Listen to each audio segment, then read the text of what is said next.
बोले झूठे नैरेटिव्स आप लगाते हैं और झूठे नैरेटिव के साथ वो किताब लेके चलते हैं। जी देखिए, ये तो आपने बोला कि हमें 400 पार दीजिए, हम संविधान को खत्म करेंगे, नया संविधान लेके आएंगे। कहा ये इनके नेताओं ने कहा, इनके जिनको टिकट दी गई उनके एमपीज ने कहा, मंत्रियों ने कहा, और 400 पार इन्होंने मांगा जनता से, और जनता ने ऐसी पटकनी दी कि ये तो 200 पार। कहाँ रह गए थे बाबू? थोड़ा कोई प्रतीक जी, कोई रुमाल मिलेगा क्या? रुमाल की जरूरत ही नहीं। देखिए, नेता का किया हुआ प्रायता है, नेता ही संभालेगा। तो आप ही अपना रुमाल लाओ, आप ही नहीं, लेकिन बड़े सहयोगी लोग हैं यहाँ पे। मैं इसलिए बोल रहा हूँ, ये चश्मा मुझे साफ करना है। ये चश्मा मुझे इसलिए साफ करना है क्योंकि मैं इसे देखना चाहता हूँ अपने कांग्रेस के मित्र को कि ये वही कांग्रेस है जिन्होंने आपातकाल लगा के संविधान को काला किया, आज जय संविधान कर रही है। तो थोड़ा चश्मा साफ कर लूं और देख लूं इनको। दूसरी बात, सोनिया गांधी जी ने क्या लिखा है? अपने आप को धर्म का ठेकेदार टाइप का वो कहना चाहती है मोदी जी को कि उन्होंने डिवाइन। अरे अगर कोई इंसान, हम भी कहते हैं आपके अंदर भगवान है, इनके अंदर भगवान है, इसमें गलत क्या है? सबकी आत्मा पवित्र है और पवित्र वही है जो ईश्वर समान है। लेकिन जिसको ईश्वर पे आस्था ना हो, भारतीय संस्कृति पे विश्वास ना हो, जिसको काशी विश्वडोर बनने से दिक्कत हो जाए, जिसको माता वैष्णो देवी पे आस्था की बात कभी कभी छेड़ दे, इतिहास ने कांग्रेस ने दिखाया है, तो उनको तो दिक्कत होगी, उन्हें तो ईश्वर रूप से दिक्कत होगी। दानव रूप से किसको प्यार है, जरा पूछ ले। राइट, हाँ जी बोलिए। आप अभी तो देते इसके बाद। मैं बीजेपी के प्रवक्ता से कहना चाहता हूँ, ये चश्मा अगर पहले साफ कर लिया होता तो जो अयोध्या में दुर्दशा हो रही है, पानी भरा हुआ ठीक हो जाता, राम मंदिर टपकता नहीं, दिल्ली के एयरपोर्ट गिरता नहीं, राजकोट में गिरता नहीं, जबलपुर में गिरता नहीं। इसीलिए तो कह रहे चश्मा पहले से साफ करके रखा करो, चीजें साफ साफ दिखती तो रहे। बोले देखिए, चश्मा साफ करके पहले से रखा करो। देखो ये आ गए अब जब, और दूसरी बात, और जब 37 आ जाती है तो और अच्छा दिखाई देता है, और अब तो दिख रहा होगा अच्छा। जी भाई, कभी जी। देखिए, मैं ये पूछना चाहता हूँ कि हर जगह सब कुछ लीक ही क्यों हो रहा है? अभी तो लखनऊ का हवाई अड्डा भी लीक हो गया, राम मंदिर लीक हो गया, पेपर लीक हो गया। अरे हर जगह लीक क्यों हो रहा भैया? ये बताओ, बनारस में भी पूरा जलमग्न हो रहा, अयोध्या भी जलमग्न हो रही है, ये भ्रष्टाचार क्यों हो रहा? और मैं एक चीज पूछना चाहता हूँ कि चाहे पेपर लीक हो, चाहे अयोध्या में जो स्थिति बनी हुई है, इसके पीछे गुजराती ठेकेदारों का क्या मतलब है? वही क्यों? क्या उत्तर प्रदेश की जनता से पूछना चाहता हूँ, जनता वोट दे करके इनको बनाए, सत्ता में लाए और ठेका दिया जाए, और गुजरातियों को क्यों दिए जा रहे हैं? जी आ गया।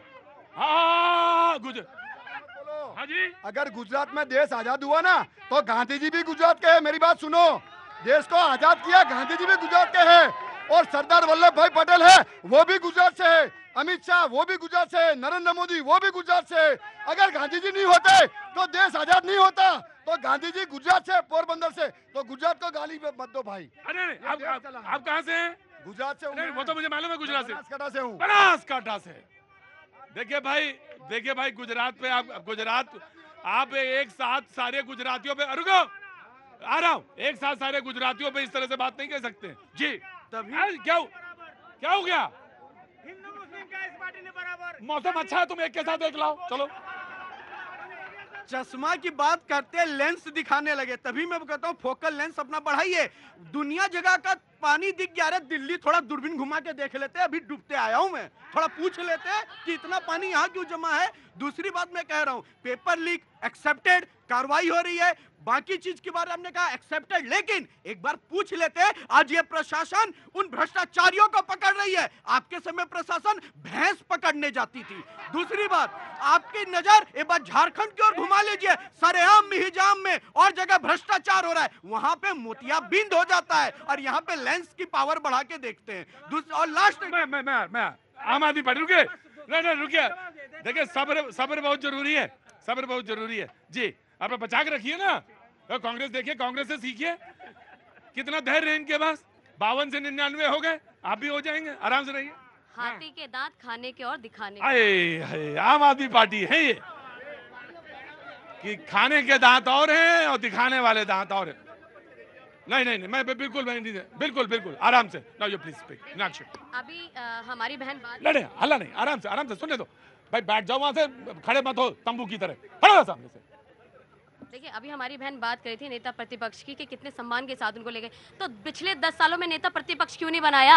जब अपनी उनकी बहुमत की सरकार थी तब उनमें इतना घमंड था कि उन्होंने नेता प्रतिपक्ष ही नहीं चुना। और दूसरी चीज ये है कि आज जब 2 बैसाखियों पे लाकर खड़ा कर दिया जनता ने, तो आज उन्हें नेता प्रतिपक्ष का सम्मान याद आ रहा है। और अगर इतना ही सम्मान था तो उनका माइक भी बंद नहीं करना चाहिए था, उनको अपनी बात कहने देनी चाहिए थी। अगर विपक्ष कुछ कहता है तो उससे किस सुनने की हिम्मत भी रखनी चाहिए मोदी जी को। और पूरे संसद में जो विषय है, खासतौर से नीट का विषय है या अन्य विषय हैं, उनको पर बहस होनी चाहिए। पिछली बार मणिपुर भी मुद्दा बनकर रह गया, उस पर बहस नहीं हो पाई, और आज नीट का भी मुद्दा ऐसा ही है जिस पर अभी तक बहस नहीं हो पाई है।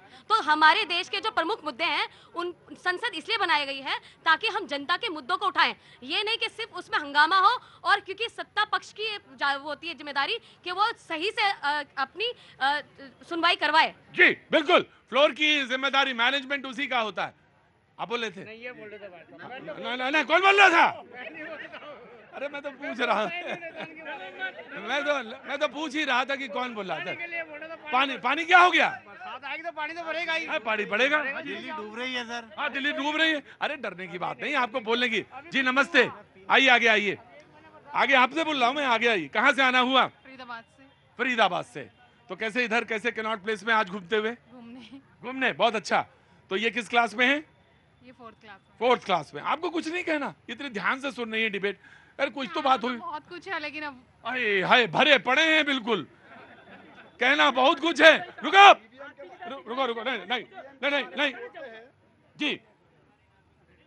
एजुकेशन सबसे इम्पोर्टेंट। एजुकेशन सबसे इम्पोर्टेंट है, डिस्टर्ब नहीं करोगे जी। एजुकेशन सबसे इम्पोर्टेंट है। और कोई पॉइंट है जिसको आप इलैबोरेट करना चाहती हैं? आजकल जैसे एवरीथिंग इम्पोर्टेंट, बच्चे आजकल राजनीति में इम्पोर्टेंस ले रहे हैं कि बच्चों ने तक देखा है रिजल्ट कि क्या चल रहा है, तो यही फ्यूचर हमारा। बिल्कुल फ्यूचर है। मैं आप थोड़ा सा दिमाग में अपनी बातचीत को सही करिए, तार कसिए। मैं आता हूँ। बहुत ज्यादा उमस है ना जी? बहुत ज्यादा उमस है ना? बहुत ज्यादा है। आप तो रोज आ रही हैं आजकल। आपको देखने के लिए।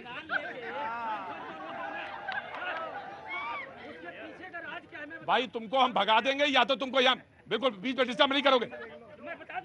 नहीं तुम चुप। मैं गार्ड इनको जरा बाहर ले जाओ। रोज आना शुरू कर दिया आपने तो। नहीं ठीक नहीं है, एक 2 दिन आया करिए, फिर बीच में चला जाएंगे। नहीं, मैं तो आपको देखने के लिए आऊंगी। अच्छा चलिए ठीक है। कुछ बोलना है?